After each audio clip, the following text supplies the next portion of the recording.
हमारे देश में देखा जाता है जितने भी क्राइम होते हैं मैक्सिमम अमाउंट में एक सबसे ज़्यादा क्राइम एक पुरुष करता है।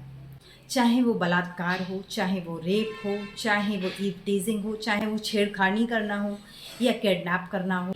आज तक कभी हमने नहीं सुना कि किसी महिला ने किसी पुरुष का रेप किया, किसी महिला ने किसी पुरुष के साथ छेड़छाड़ी की, किसी महिला ने किसी पुरुष के साथ गलत व्यवहार किया। इसके पीछे क्या कारण है, चलिए मैं आज बताती हूँ आपको। ये वीडियो किसी पर्टिकुलर व्यक्ति के लिए बिल्कुल भी नहीं है। ये वीडियो इसलिए बनाई गई है क्योंकि हमारे समाज में, हमारे देश में जो अपराध होते हैं वो मैक्सिमम अमाउंट में देखा गया है रिकॉर्ड्स के अनुसार कि पुरुष करते हैं। क्या आज तक आपने देखा है कि किसी महिला ने किसी पुरुष का बलात्कार किया? क्या आपने ऐसा सुना है किसी महिला ने पुरुष के साथ छेड़खानी की? क्या आपने सुना है कि किसी महिला ने पुरुष को किडनैप किया? ऐसे क्राइम, ऐसे अपराध हम ज़्यादातर पुरुष के खिलाफ ही सुनते हैं, देखते हैं और सोशल मीडिया पर देखते हैं। उसी के ऊपर आज ये वीडियो है। तो चलिए मैं बताती हूँ दोस्तों ऐसा क्यों है। तो आपने देखा होगा बचपन से ही अपने घरों में कि हमारे पेरेंट्स, हमारे माँ बाप, हमारे गार्डियंस शुरू से ही बेटियों को घर के सारे कामकाज करना सिखाते हैं, लेकिन बेटों को कामकाज करना नहीं सिखाते हैं। वो बेटियों को घर के कामकाज, रसोई के कामकाज सारे सिखाने में दिलचस्पी लेते हैं, वहीं वो बेटों को बाहर जाने के लिए प्रमोट करते हैं। वो बेटों को बाहर के काम सिखाने के लिए प्रमोट करते हैं, उनको घर के काम करने के लिए प्रमोट नहीं करते। और यह हमारे देश की बहुत दुर्भाग्य वाली बात है कि खुद माँ बाप ऐसा करते हैं, कि खुद माँ बाप अपनी बेटियों को आगे नहीं रखते हैं कि वो भी बेटों के बराबर हैं, वो भी वो काम दिलचस्पी से करें जो बेटे करते हैं। ज़रूरी तो नहीं है कि सिर्फ रसोई के काम और घर के काम ही बेटी करे, बेटा भी घर के काम और रसोई के काम करे। लेकिन खुद माँ बाप ये चीज़ अपने बच्चों के अंदर डालते हैं कि अगर तुम बेटी हो तो तुम घर संभालोगी, अगर तुम बेटा हो तो तुम बाहर का काम संभालोगे। और इसमें किसी भी माँ बाप की या किसी पर्टिकुलर व्यक्ति की गलती नहीं है। ऐसा हमारे समाज में एक सिस्टम बना आ रहा है जो शुरू से है, जिसकी वजह से हमारी परवरिश भी एक ऐसी फैमिली में होती है, ऐसे बैकग्राउंड में होती है कि हम यही देखते हैं और यही सीखते हैं जो हमारे माँ ने किया, जो हमारे पिता ने किया और जो हमारे माँ बाप से हमने सीखा। इसमें किसी की मिस्टेक नहीं है।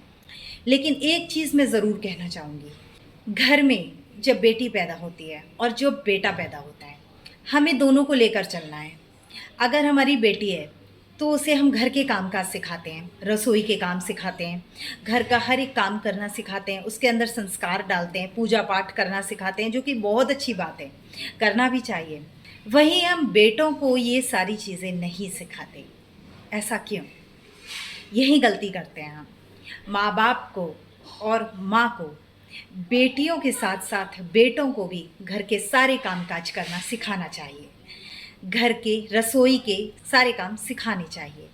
बेटों को भी अपने साथ हाथ बंटवाने के लिए कहना चाहिए। सिर्फ बेटियों की हेल्प नहीं, बेटों की भी हेल्प लेनी चाहिए। अपने बेटों को भी बेटियों के बराबर ट्रेंड करना चाहिए। जितना बेटियां स्पीड से काम कर सकते हैं उतना ही बेटों को भी उस काम में ट्रेंड करना चाहिए। बेटियों को अगर हम घर के काम सिखा रहे हैं तो उन्हें हमें बाहर के काम सिखाने के लिए भी परफेक्ट बनाना चाहिए। और बेटों को जितना हम बाहर के काम सिखाने के लिए उन्हें परफेक्ट बना रहे हैं, उतना ही हमें उन्हें घर में सारे कामकाज सिखाने के लिए परफेक्ट बनाना चाहिए। इससे क्या होगा गाइस? इससे एक पॉजिटिव चीज़ आती है। सोचिए क्या, ये कि जब हम अपने बेटों को बेटियों की तरह संस्कार देने लगेंगे, उनके अंदर पारंपरिक भावना जागेगी जो कि बेटियों में होती है। और आपने देखा होगा महिलाएं क्राइम कम करती हैं पुरुषों के मुकाबले। इसका बहुत बड़ा कारण है परंपरा। परंपरा ये कि लड़कियों को शुरू से ही एक परंपरा में रहना सिखाया गया है और अक्सर पुरुषों को ऐसा लगता है कि उनको कोई भी परंपरा उन्हें रोक नहीं सकती। तो ये गलतफहमी हमें दूर करनी है पुरुषों की।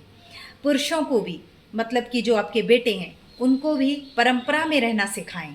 और जब वो घर के कामकाज सीखेंगे, घर में रहना सीखेंगे, घर के तौर तरीके सीखेंगे, घर के त्योहारों में हर चीज़ में दिलचस्पी लेंगे बेटियों की तरह, मतलब सारे संस्कार बेटियों की तरह हम बेटों में भी डालेंगे, तो वो जाकर एक बहुत अच्छा पुरुष बनेगा।